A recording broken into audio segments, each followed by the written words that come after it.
Bom dia, galera, tudo bem? Hoje, então, a gente vai estudar mais um continho do Machado de Assis, especificamente o conto A Cartomante, que é outro que cai no Paz 2. Porém, se você não vai fazer o Paz, é sempre uma leitura enriquecedora. Vamos lá para a aula. Um abraço e espero que vocês gostem. Na conservadora sociedade carioca do século XIX, uma jovem conquista o amor do melhor amigo de seu esposo. O triângulo amoroso segue bem por algum tempo, até que Rita começa a desconfiar que seu amante, Camilo, está perdendo o afeto por ela. Decide então consultar uma cartomante. Ao contar sobre o ocorrido a ele, faz uma tradução de Hamlet para o vulgar. Não há mais, há mais coisas no céu e na terra que sonha a nossa filosofia. Camilo é um incrédulo, mas não é um ateu convicto. Ele não acredita em nada por simples comodidade, não por desconfiança intelectual. Então, quando ele ouve a sua amante que ela consultou uma cartomante para saber se ele estava se distanciando, ele não tem outra reação senão desatar em risada. Ele diz: Eu sou a melhor cartomante. Bastava você ter me perguntado.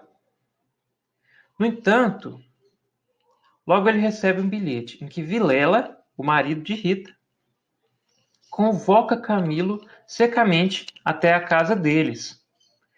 Ele não diz do que se trata, mas pede urgência. Vem já já à nossa casa. Preciso falar-te sem demora, é o que está escrito no bilhete. Então, ele penetra em desespero. Camilo entra em desespero. Ele desconfia que o amigo já vinha suspeitando de que ele traía, de que ele e Rita traíam o amigo. E, além de tudo, ele desconfia que podia ter um informante. No meio desse tormento, ele resolve ele mesmo ir até a cartomante. Vejam bem, ele que era o incrédulo no início do conto. Ele ria, então, do serviço da cartomante e agora estava indo fazer o serviço com ela. Quando ele chega lá, ela dá certeza para ele de que não aconteceria nada. Ele podia ir lá e ia encontrar sua felicidade com Camila. Não tinha por que desconfiar. E ele, então, fica extremamente feliz, não consegue se conter de felicidade e parte para a casa do Vilela. Mas lá ele encontra o quê? A Rita morta no chão e uma bala vindo em sua direção. Então Vilela mata os dois ao final do conto.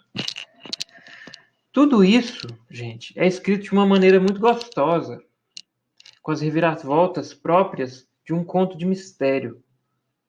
A gente penetra na cabeça do Camilo e a gente sente o desespero e depois a gente sente a sua felicidade. A gente penetra ali nos sentimentos dele.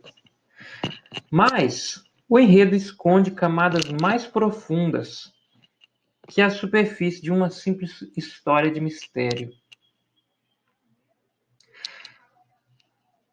O mistério, no final das contas, se fecha com a surpresa ao final, a surpresa do assassinato. Mas as possibilidades de interpretação só se abrem com a resolução, com a surpresa do assassinato, com o final do conto. A interpretação mais fácil que a gente poderia fazer, talvez fosse que Camilo é um jovem incrédulo e acomodado e é um exemplo de que as convicções deveriam ser seguidas até o final. Não se deve acreditar em magias, seria a lição do conto. Essa interpretação poderia servir, mas eu acho que tem algo mais profundo por aí.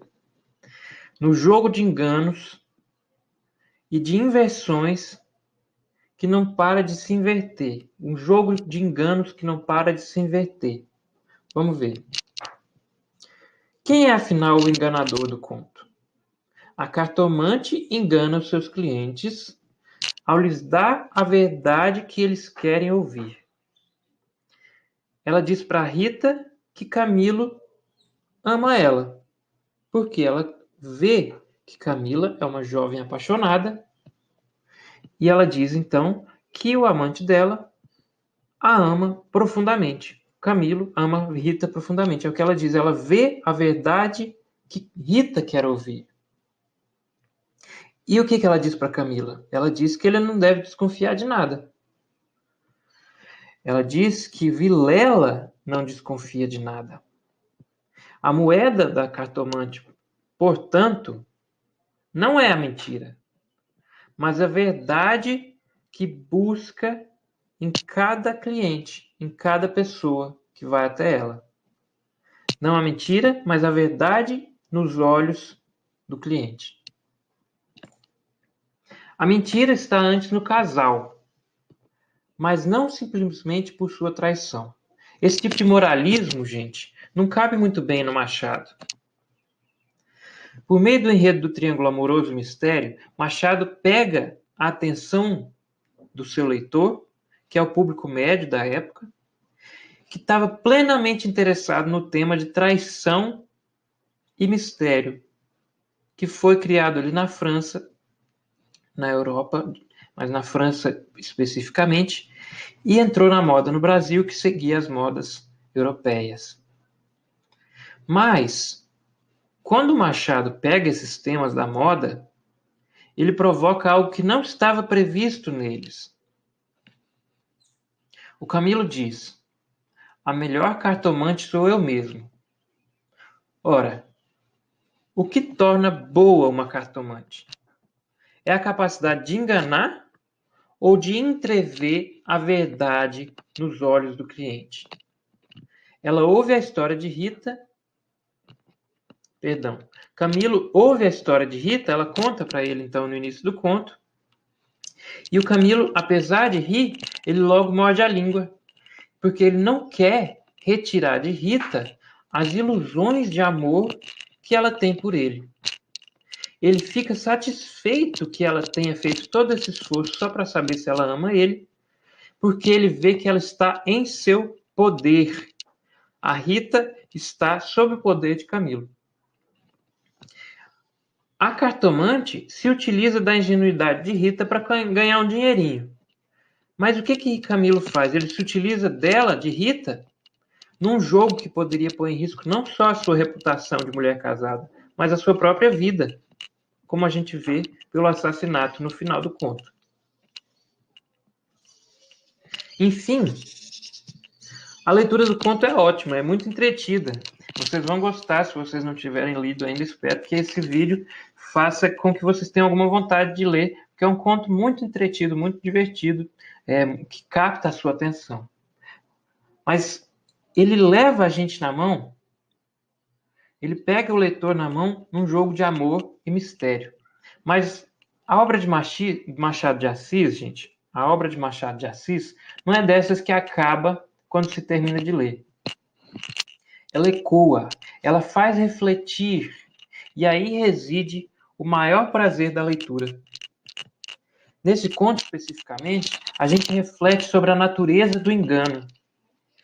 E a gente se esquiva do moralismo fácil, que envolve a cena de adultério e assassinato. O jogo de inversão faz a gente questionar a própria natureza da linguagem.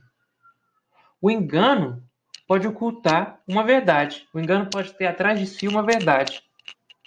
Como no caso da cartomante. Ela prevê nos olhos de Rita aquilo que é verdadeiro para ela.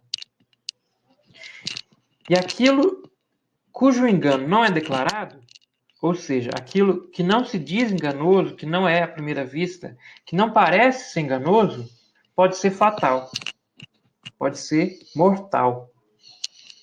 É o caso do bilhete de Vilela.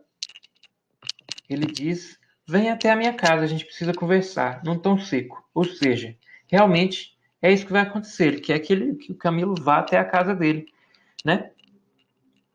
Ele não mente necessariamente, mas ele oculta a verdade da morte. É isso, gente. Espero que vocês tenham gostado do conto, que essa aula tenha esclarecido alguma coisa, que não tenha somente embaralhado a cabeça de vocês. E Quem não leu, espero que tenha ficado com vontade de ler. Um abraço e bons estudos.